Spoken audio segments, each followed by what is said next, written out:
Hello everyone, class 6 তোমাদের দেখো বাংলার শিবরাম চক্রবর্তীর লেখা এক ভুতুড়ে কাণ্ড আজকে আমি আলোচনা করতে চলেছি। তো ভিডিওটাকে কেউ স্কিপ না করে দেখতে থাকো। প্রথমেই দেখো কি আছে, ভূত বলে কিছু আছে, যদি থাকে তো তিনি আমাকে কখনো দেখা দেননি। তার দয়া এবং আমার ধন্যবাদ। কৃপা করে দর্শন দিলে আমি তাকে দেখতে পারতাম কিনা সন্দেহ। ভূতদের রূপগুণে আমার কোনো মোহ নেই, তাছাড়া আমার হার্ট খুব উইক, আর শুনেছি যে ওরা ভারী উইকেড। তবে ভূত কিনা ঠিক জানি না, কিন্তু অদ্ভুত একটা কিছু একবার আমি দেখেছিলাম রাঁচিতে, না পাগলাগারদে নয়, তার বাইরে সরকারি রাস্তায়। রাঁচির রাজপথ না হলেও সেটা বেশ দরাজ পথ। কি করে দেখলাম বলি। তাহলে এখান থেকে আমরা বুঝতে পারলাম যে ভূত লেখককে কখনো দেখা দেননি, দিলেও লেখক তাদের দেখতে পারতেন না। ভূত নিয়ে লেখকের না আছে মোহ, না আছে কোনো ইচ্ছা। এবার ভূত না দেখলেও তিনি বলছেন আমি একটা কিছু অদ্ভুত একটা কিছু তিনি দেখেছিলেন, সেটাই তিনি বলছিলেন। এবার সেটা তিনি কি করে দেখলেন তাই সেটা আমরা এখানে পড়ব। তো দেখো কি বলছে, একটা পরশময়ীপদী সাইকেল হাতে পেয়ে হুড্রুর দিকে পাড়ি জমিয়েছিলাম। মানে অন্যের একটা সাইকেল, পরশময়ীপদী বলতে এখানে অন্যের বুঝিয়েছে, একটা সাইকেল হাতে পেয়ে কি বলেছে, হুড্রুর দিকে পাড়ি জমিয়েছিলাম। কিন্তু মাইল সাতেক না যেতেই তার একটা টায়ার ফেসে গেল। যেখানে বাঘের ভয় সেখানেই সন্ধে হয়, একটা কথা আছে না। আর যেখানে সন্ধে হয় সেইখানেই সাইকেলের টায়ার ফাঁসে।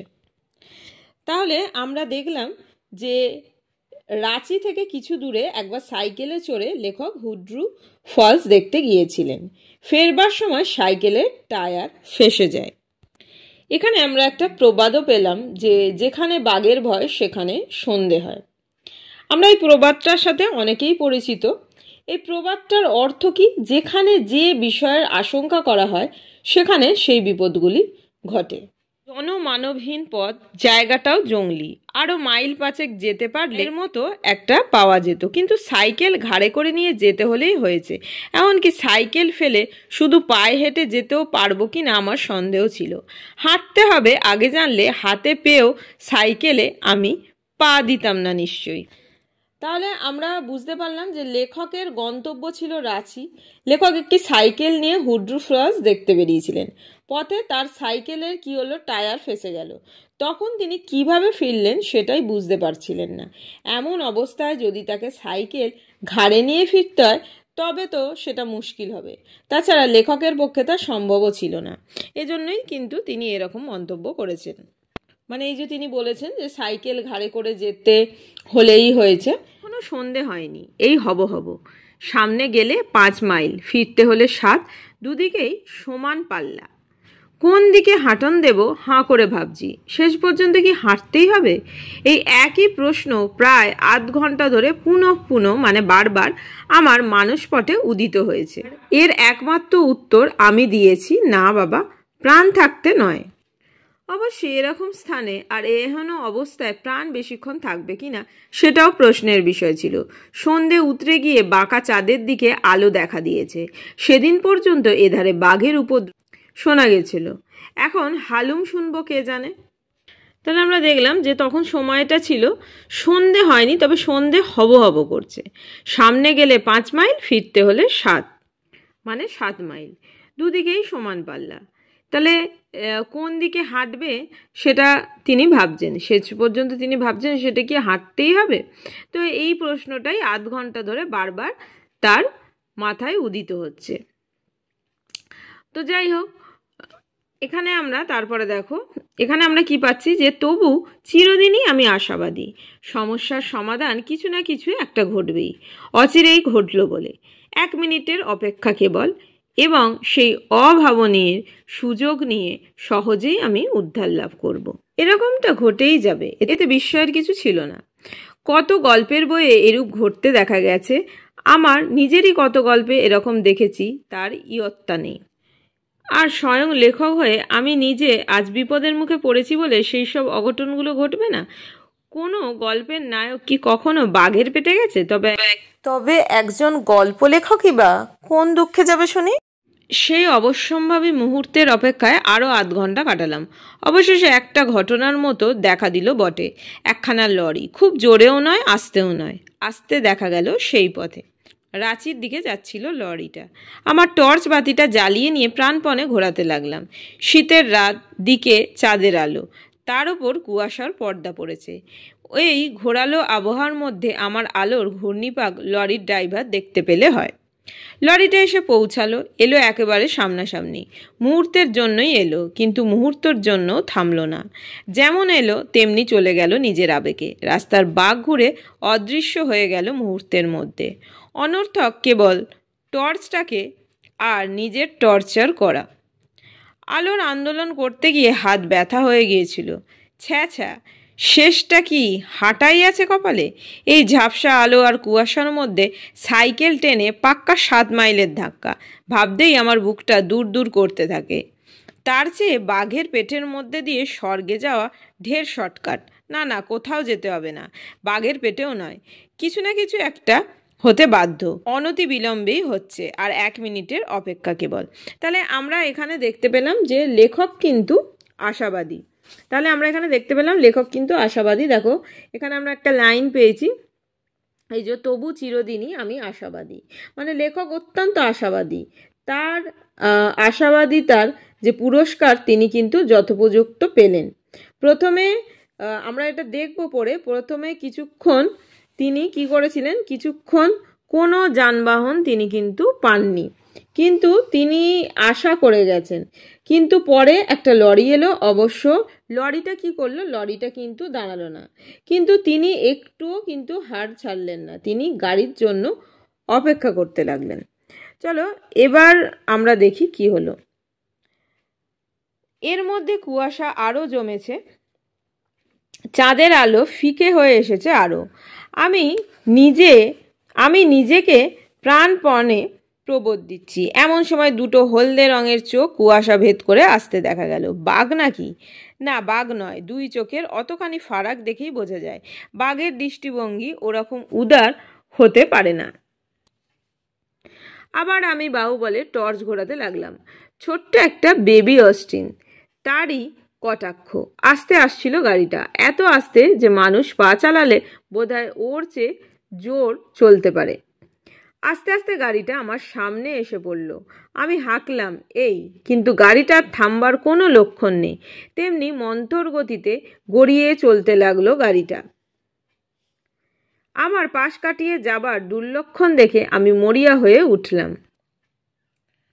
তাহলে আমরা কি তিনি লেখক যে বিপদে পড়েছিলেন সেই উদ্ধার পেতে তিনি একটা টর্চ নিয়ে ঘোরাতে লেগেছিলেন। যখন ওই লরিটা এসেছিল, তিনি লরিটাকে দেখে জোরে জোরে তো টর্চ নাড়িয়েছিলেন, কিন্তু লরিটা পাশ কাটিয়ে চলে গিয়েছিল। এবার তারপরে একটা গাড়ি দেখতে পেল, যে গাড়িটা দেখো এই যে, তো বেবি আসলেন।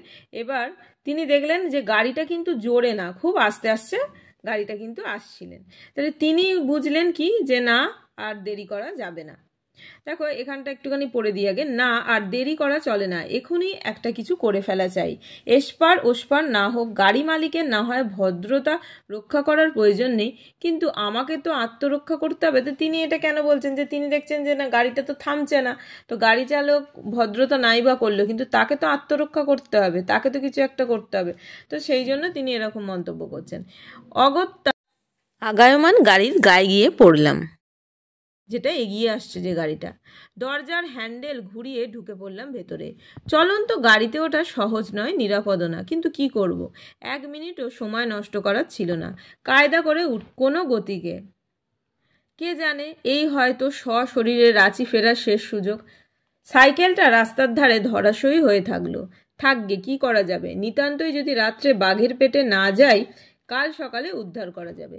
সাইকেলের মালিককে আগামীকাল এক সময় জানালেই হবে, বেশি বলতে হবে না। খবর দেয়া মাত্র তিনি নিজেই এসে নিয়ে যাবেন। তাহলে তিনি তো গাড়িতে, আচ্ছা এটা আরেকটু পড়ে দিই যে ছোট্ট গাড়ির মধ্যে যতটা আরাম করে বসা যায় বসেছি।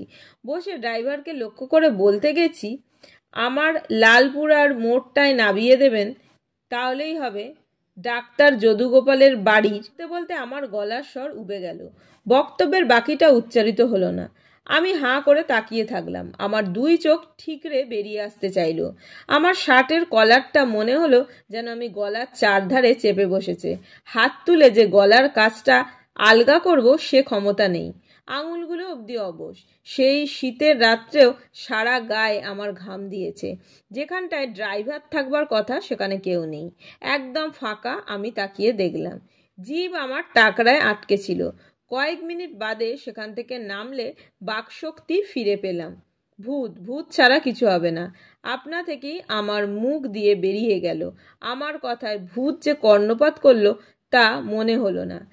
ড্রাইভার গাড়ি যেমন চলছিল তেমনি চলতে লাগলো। তাহলে আমরা কি দেখলাম, যে তিনি তো বেবি অস্টিন দেখে তিনি সেটাতে উঠে পড়লেন। অস্টিনাতে কোনো চালক ছিল না, কিন্তু গাড়িটি কিরকম করে চলছিল, খুব ধীরে ধীরে। তিনি বেশ ভয় পেয়ে গেলেন এবং হাঁ করে তিনি তাকিয়েছিলেন। তার আঙুলগুলোও অবশ হয়ে গিয়েছিল। তখনটা আমরা কি বুঝতে পারছি, যে শীতের রাত ছিল। তার সারা শরীর, শীত থাকা সত্ত্বেও, শীতের রাত থাকা সত্ত্বেও তার কিন্তু সারা শরীর ঘাম ছিল। তিনি ভাবলেন ভূত বুঝি, কিন্তু দেখা গেল ভূত কেন, কিছুই নেই। যাই হোক, কিন্তু তাহলেও এমন অভূতপূর্ব অবস্থায় আমায় পড়তে হবে ভাবিনি। ড্রাইভার নেই, গাড়ির ইঞ্জিনও চলছিল না, তবু গাড়ি চলছিল এবং ঠিক পথ ধরেই চলছিল। এই কথা ভেবে এবং হেঁটে যাওয়ার চেয়ে বসে যাওয়ায় আরাম বেশি বিবেচনা করে প্রাণের মায়া ছেড়ে দিয়ে সেই ভুতুড়ে গাড়িতেই আশ্রয় করে রইলাম। আলস্যের সঙ্গে আমি কোনোদিনই পারি না। চেষ্টা করলে হয়তো বা কায়ক্লেশে পারা যায়, কিন্তু পেরে লাভ তো ডিমের। চিরকালের মতো এবারও আমার আলস্যই জয়ী হলো শেষটায়। ঘন্টা দুয়েক পরে গাড়িটা একটা লেভেল ক্রসিংয়ের মুখে পৌঁছেছে। ক্রসিংয়ের গেট পেরিয়ে যখন প্রায় লাইনের সম্মুখে এসে পড়েছি তখন হুঁশ হলো আমার। হুঁশ হুঁশ করে তেড়ে আসছিল একটা আওয়াজ। রেলগাড়ির আগমনী কানে আসতেই আমি চমকে উঠলাম। আপ কিংবা ডাউন একটা গাড়ি এসে পড়লো বলে। অদূরে তার ইঞ্জিনের আলো দেখে দিয়েছে, কিন্তু আমার গাড়ি থামবার কোনো উৎসাহ নেই।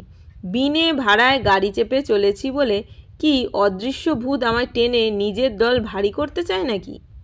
নিঃশব্দ রাত্রির শান্তি ভঙ্গ করে গম গম করতে করতে ছুটে আসছিল ট্রেনটা।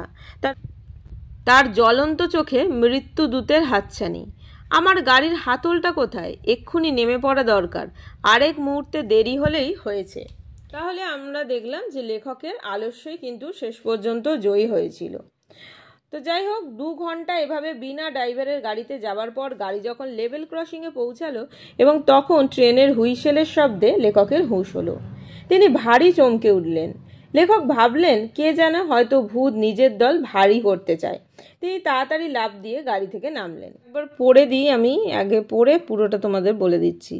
কোনো রকমে দরজা খুলে তো বেরিয়েছি, আমিও নেমেছি আর আমার গাড়িও থেমেছে।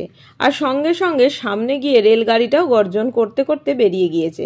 কয়েক মুহূর্তের জন্য আমার সম্বিত ছিল না। হুঁশ হুঁশ করে ট্রেনটা চলে যাবার পর আমার হুঁশ হলো। না, মারা যায়নি। হুঁশিয়ার হয়ে দেখলাম জলজ্যান্ত রয়েছি এখনো, এবং মোটর গাড়িটাও চুরমার হয়নি। আমার পাশেই ছবির মতো দাঁড়িয়ে। আমার এবং মোটরটা টিকে থাকা একটা চূড়ান্ত রহস্য মনে হচ্ছে। এমন সময় চোখে চশমা লাগানো একটা লোক বেরিয়ে এলো মোটরের পেছন থেকে। আমাকে একটু সাহায্য করবেন? এগিয়ে এসে বললেন ভদ্রলোক। দয়া করে যদি আমার গাড়িটা একটু ঠেলে দেন মশাই। 8 মাইল দূরে গাড়িটার কল বিগড়েছে, সেখান থেকে একলাই এটাকে ঠেলতে ঠেলতে আসছি। সারা পথে একজনকেও পেলাম না যে আমার সঙ্গে হাত লাগায়। যদি একটু আমার সঙ্গে হাত লাগান, লাইনটা পেরিয়েই আমার বাড়ি, একটু গেলেই, ওই যে দেখা যাচ্ছে। আর 1 মিনিটের রাস্তা। যেতে দেখলেন যে তিনি দাঁড়িয়ে গাড়িটা তার পাশেই। তিনি তাহলে তাড়াতাড়ি লাফ দিয়ে, মানে লেখক তাড়াতাড়ি লাফ দিয়ে গাড়ি থেকে নামলেন।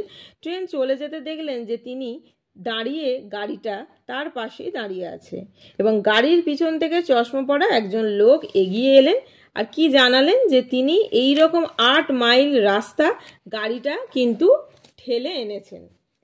কোথাও কোনো জনমানবও দেখতে পাননি যে গাড়িটা তাকে ঠেলতে হেল্প করবে।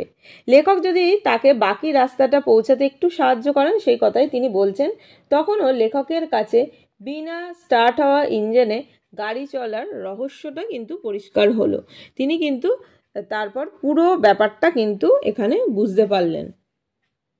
তাহলে আমরা যখন গল্পটা পড়ছিলাম বা দেখা যাচ্ছিল, কেননা সেখানে যেহেতু কোনো ড্রাইভারের আসনে যেহেতু কেউ ছিল না, গাড়িটা এমনি এমনি চলছিল, মানে ইঞ্জিন না স্টার্ট থাকা সত্ত্বেও গাড়িটা চলছে। প্রথম থেকে পুরো ঘটনায় বক্তার কাছে একটা ভুতুড়ে মনে হচ্ছিল।